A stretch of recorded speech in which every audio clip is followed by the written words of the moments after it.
Bonjour, je suis Matador. Bonjour. Merci d'être avec nous sur FR2 Radio. En 2010, vous avez représenté la France au Ouais. concours Eurovision, mais votre carrière elle avait commencé bien avant avec des succès comme Décalé à Guada, qui Ouais. en 2008 a un succès de l'été. Et depuis, vous n'avez pas arrêté de chanter, de danser. Ouais. Je dis danser parce que en fait, vous avez commencé par la danse. Le Oui. milieu artistique est venu Bien par sûr. la danse. Oui, bien sûr, bien sûr. Moi, j'ai commencé comme danseur dans un groupe qui s'appelle Les Cœurs Brisés, avec lequel j'ai eu à faire pas mal de dates autour du monde. Et de là, j'ai voulu danser sur mes propres musiques, ce qui m'a poussé justement à me mettre à la chanson, pour pouvoir danser sur mes propres musiques. Je voudrais qu'on revienne à vos débuts donc, et à l'Eurovision en 2010.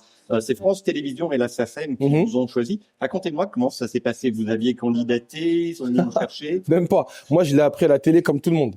Ah oui, j'étais pas au courant. Le deal avait été fait entre France Télévisions, ma maison de disques, et moi, je l'ai appris à la télé. Et c'est après, ma DM m'a dit, t'inquiète pas, tu vas faire l'Eurovision, c'est génial et compagnie, mais moi, j'en avais aucune idée. Et vous avez été tout de suite d'accord ou... Bah, j'ai pas eu trop le choix. Moi, j'ai pas eu le choix. En fait, ça avait été signé, dealé. On m'a dit, tu fais l'Eurovision. On m'a pas demandé mon choix, ni je me dis, mais que vais-je chanter? Vous n'aviez même pas la chanson quand vous avez été sélectionné. Non, j'étais en studio. Ma DA est venue. Elle m'a dit, j'ai une chanson, j'aimerais que tu fasses un essai dessus pour pouvoir la proposer. Moi, je pensais qu'elle voulait la proposer à un artiste. Donc, je pose mes voix dessus, normal, et compagnie. J'ai zappé, moi. C'était peut-être 2-3 mois avant. Et c'est ensuite, quand je vois Eurovision, je dis, mais qu'est-ce que je vais chanter? La chanson en question.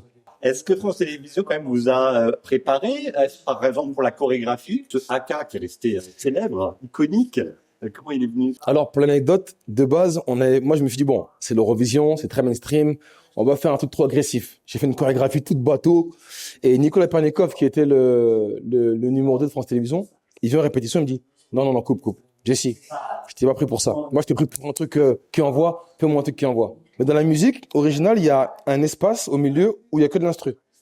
Et mon ancien agent, il dit, mais à ce moment-là, au lieu que ça reste que de l'instru, mettons un truc tribal, haka, histoire de... Donc du coup, c'est grâce à Alain Frémont, mon ancien agent, qu'on a mis le haka et qui a fait la chorégraphie de l'Eurovision. Lorsque vous arrivez en Norvège, c'était à Oslo, vous attendiez à ça? Est-ce que vous avez découvert, parce que vous-même vous vous intéressiez à l'Eurovision, vous avez regardé avant? Oui. Bah moi, depuis petit, je regardais l'Eurovision. Je me souviens de Séverine Ferrer, quand elle est passée, j'avais regardé. En fait, à la maison, on était très Eurovision. C'était un divertissement familial. On regardait ça avec les parents, les tantes, les frères et sœurs. Et jamais j'aurais imaginé que je ferais l'Eurovision. Donc forcément, quand je m'y suis retrouvé, c'est d'abord un honneur pour moi. Mais vu qu'en France, l'engouement est très, très minime, très restreint, une fois arrivé en Norvège, j'ai senti vraiment un engouement différent, beaucoup plus grand. Et là, je me suis dit qu'il fallait quand même être très, très, très, très bon parce qu'ici, on est face à des gens qui sont pointus, qui connaissent leurs classiques. Moi, j'ai parlé avec des fans qui me parlaient d'artistes de telle année, de telle chanson, de Marie-Myriam, de tout. J'ai dit, OK, bon, comme vous me soutenez, je vais faire un truc bien pour vous faire plaisir. Alors l'Eurovision, ça a été une énorme exposition. Le titre a super bien marché. France Télévisions l'a choisi aussi pour comme hymne à la Coupe du Monde de football qui suivait. Disque d'or, 220 000. Platine. Voilà, platine. Platine France et international, export. Une chanson qu'on a retrouvée dans l'album Electro Soukous. C'est ça. Donc vous avez continué à chanter et notamment une nouvelle chanson qui vient de sortir, ça s'appelle Isabella. Isabella. Alors je sais c'est une nouvelle chanson, est-ce que je dois comprendre que c'est les prémices d'un album qui est en préparation, qui va peut-être sortir? Oui. Alors là, je suis en préparation d'un, on va dire, un EP et un album. Un EP avec des titres vraiment très soleil, très afro, très dansant dans mon style d'origine. Et puis un plus ouvert dans le style de Isabella justement pour revenir sur la scène musicale. C'est vrai que ça fait un moment que j'ai pas sorti de projet. J'ai eu de la demande de mes supporters, de mes Jessie fans. Et il fallait leur donner satisfaction et me remettre au boulot pour pouvoir leur donner une suite à ce que j'ai pu faire auparavant. Vous avez habité dans les Vosges à un moment. Les chansons ont été enregistrées dans les Vosges à Remiremont. Oui. Est-ce que ça change quelque chose d'un point de vue artistique, dans la création artistique, de travailler en studio en province? Bien sûr. Bien sûr. Plutôt qu'à Paris. Bien sûr. Paris, c'est une ville qui va à 1000 à l'heure. Il y a toujours plein de choses à faire, gauche à droite. Là, le fait d'être dans les Vosges, déjà, c'était pendant le confinement.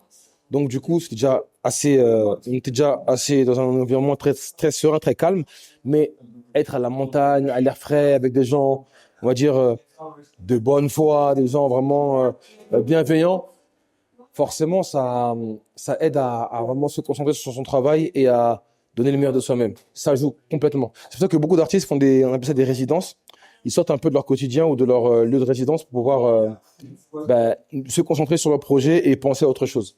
C'est vraiment un album où je me suis livré parce que j'ai eu quelques remarques de mes supporters qui disaient que on te connaît sans te connaître.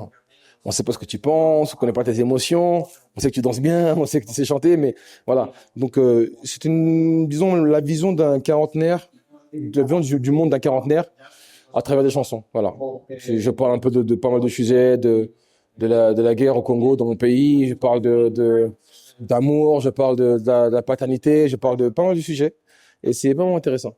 Ah, mais il y a une chose dont on n'a pas parlé, c'est quand même en 2020, la surprise, on vous voit au cinéma dans un film Eurovision Song Contest, The Story of Fire Saga, en compagnie d'autres anciens candidats de l'Eurovision. Alors là aussi, comment ça s'est passé Moi, j'ai reçu un mail, voilà, Netflix. On me dit, voilà, on fait un Netflix USA, on fait un film sur l'Eurovision. Et avec Demi Lovato, Pierce Brosnan, Rachel McAdams, avec les légendes de l'Eurovision. Et pour nous, Jessie en fait partie, donc on veut vraiment qu'il soit là. Ah wow, quel honneur! Et du coup, on est parti à Londres, on a tourné sur 3-4 jours. C'était une expérience superbe. Vraiment, je pense que moi, quand j'étais jeune, je voulais être acteur. J'ai réalisé un de mes rêves, en plus pour Netflix USA, que du bonheur. C'était en 2019. Moi, j'ai fait l'Eurovision 9 ans avant. Il y a eu des gros candidats derrière. Mais d'avoir cette considération-là, à ce moment-là, pour moi, c'était une bonne chose. Et de base, pour la confidence, en 2020, on devait tous être sur scène pour l'Eurovision avec, justement, pour l'Eurovision 2020. Mais comme il y a eu le Covid, ça n'a pas eu lieu. On devait, tous les artistes qui étaient présents sur le film devaient être aussi en surprise sur l'Eurovision. Jessie Matador, j'ai une question plus personnelle à vous Oui. poser, mais vous n'êtes pas obligé de répondre. Oui. Hein. C'est pas obligé, et ça va intéresser des gens qui vous ont vu dans des émissions sur M6 il y a quelques années. Est-ce que vous êtes toujours célibataire? Ah non. Ah non. Vous avez trouvé l'amour, c'est Oui, heureusement d'ailleurs. Heureusement, mon cœur est pris. Et d'ailleurs, j'ai fait un bisou. Ben, ça, c'est une très bonne nouvelle. On est ravis. L'Eurovision, vous êtes prêt à tourner si jamais on vous le reproposait? On m'a souvent posé la question. Sincèrement, je sais pas. Je sais qu'en tout cas, on m'a proposé pour un autre pays. Je peux pas dire parce que c'est confidentiel. J'ai hésité, mais je peux pas parce que, en fait, je pense qu'une fois, je sais pas si je pourrais faire mieux que ce que j'ai déjà fait. Même si j'ai pas gagné, on a un bon souvenir. Ça laisse une belle image. J'ai pas envie d'y retourner, faire moins bien, avec une moins bonne chanson, une moins bonne dynamique. Je sais pas. À voir. Peut-être on verra ce moment. Mais là, pour le moment, comme ça, là, tout de suite, non. Je pense pas. On verra. Jessie Matador, merci d'avoir été avec nous. Merci. Je rappelle que il y a plein de nouvelles chansons qui vont arriver. Vous allez déjà découvrir Isabella, et puis on vous verra cet été sur de nombreuses scènes. Hein. Vous serez le 4 juillet au Théâtre de la Verdure. C'est du côté de Nice, dans le Val d'Oise, à Tavernier, aussi dans le cadre d'un festival. Donc l'occasion de vous voir et de vous suivre sur les réseaux sociaux. Merci Jessie Matador. Merci à vous.